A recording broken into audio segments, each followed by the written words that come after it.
उन्होंने कहा गाड़ी तो तुम्हारी गई बलूचिस्तान, उसने क्लियर ये बात बोली थी, गाड़ी तो तुम्हारी गई बलूचिस्तान, नहीं मिलती।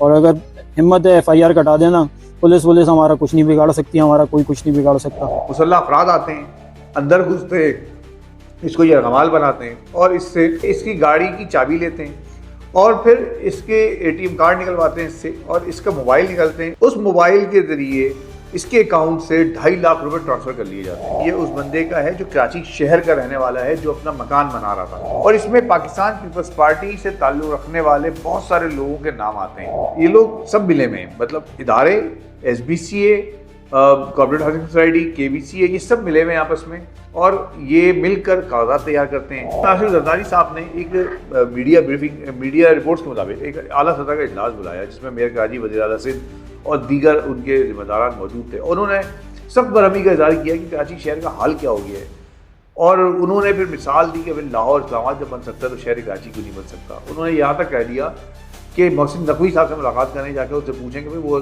अपने प्रोजेक्ट इतनी जल्दी इतनी महीनों में कैसे कंप्लीट कर लेते हैं। आसिफ जरदारी साहब को नहीं पता कि शहर कराची में जिम्मेदार कौन है इसको बिगाड़ने का, इसकी तबाही का जिम्मेदार कौन है, उनको नहीं पता। और कराची के लोग आवाज़ उठाएं, सोशल मीडिया के जरिए भी और वैसे भी आवाज़ उठाएं, बाहर निकलें। कब तक बैठे कुड़ के मरते रहेंगे। अगर दोनों जमातें मिल जाती हैं तरीका जमात लाने में तो उस सूरत में मेयर कराची की सीट जा सकती है।